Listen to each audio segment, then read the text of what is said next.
Urallin e kemi drejt për drejt.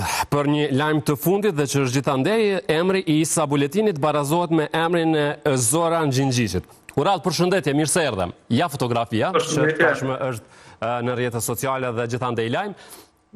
Atëre, Urall, çka ndodhi? Sot gjatë ditës pa ministren Fitore Pacolli, e cila erdhi këtu në veri të Mitrovicës për të bërë vendosjen e emrave të rinj të rrugëve në për zonat të ndryshme të veriut të Mitrovicës. Një gjë e tillë u kundërshtua nga kryetari aktual i Mitrovicës së Veriut, Milan Radojević, i cili tha se kjo çfarë po bëjnë është e paligjshme, me që pra, siç po ishini tabelat prapa me u vendosën nga vetë zyrtar të ministrisë të cilët ndodheshin këtu, por me ndihmën e ministres Fitore Pacolli. Një gjë e tillë po ndodh pikërisht në kohë fushate, pra kur ndodhemi në prag të shtatë qershorit dhe se po bëhet edhe përpojena politik, është më së dukshme. Mirë, po duhet theksu faktin që në Kuvendin Komunal të Mitrovicës së Veriut, gjatë mandatit ish kryetarit Erdenatić, ku edhe shumica e asamblesë komunale ishin të nacionalitetit shqiptar, u votua që emrat e rrugëve në veri të Mitrovicës të ndryshoheshin, me që pra lista serbe së bashku me eksponentët e vetë dhe kandidatët për asamblej kishin refuzuar pjesëmarrjen në zgjedhje, ishte pamundsuar edhe vendimarrja në emër të shumicës serbe këtu, dhe shqiptarët kishin vendosur që emrat të ndryshoheshin anë e kënd komunës së Mitrovicës së Veriut. Andaj sot për të aplikuar këtë vendim në terren, ndodhej vetë ministri Pacolli së bashku me kandidatin për deputet Valon Peci, i cili është një herët vëllau i kryetarit të Mitrovicës së Jugut Fatan Pecit.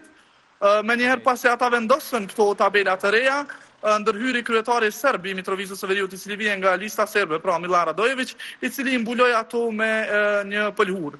Por pas kësaj derisa po flet është pikërisht pamja e ministres pra në detyrë që është pikërisht me këto tabela. Saktamirë, pastaj këtu erdhi edhe policia e Kosovës, e cila ndërhyri dhe i largoi ato pëlhura të cilat mbulonin emrin e rrugëve, edhe aktualisht zyrtar policor ndodhen pranë këtyre tabelave të reja të cilat janë vendosur këtu.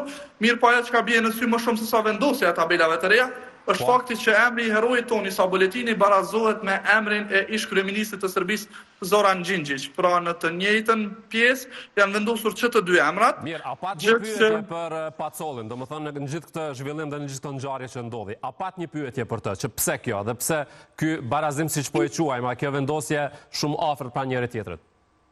Realisht nuk kam parë nëse dikush e ka pyetur ministrin Pacolli për këtë dhe nuk e di nëse është përgjigjur me që me gjasë të pranishëm në këtë lokalitet kur është bërë vendosja kanë qenë vetëm mediat serbe, me që ky veprim ka qenë i paparalajmëruar dhe nuk ka pasur ndonjë njoftim nga ministria se diçka e tillë do ndodh. Mirë, po u pyet se pse kryetari i Mitrovicës së Veriut nuk ndodhet këtu.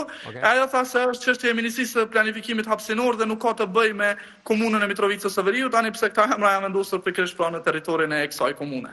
Okej. Kur themi që ka pas pak nasilit të themi, përveç rrjeteve sociale, a ka pas edhe praktikisht të themi aty ndonjë lloj proteste sa do e vogël që mund të ketë qenë ose ndonjë shprehje pak kënaqësisë në këtë formë?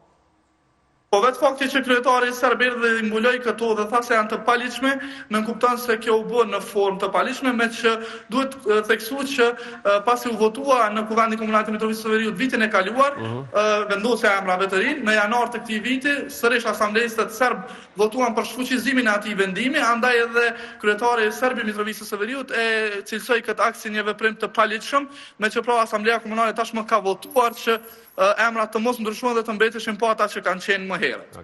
Urall, unë të falenderoj për gatishmërinë tipik gazetar. Në çdo sekond i gatshëm më njëherë tek vendi i ngjarjes, se vlerësoj shumë edhe punë mbar. Ju falenderoj shumë edhe juve, u pafshim për të mira. Dëgjohemi patjetër në rast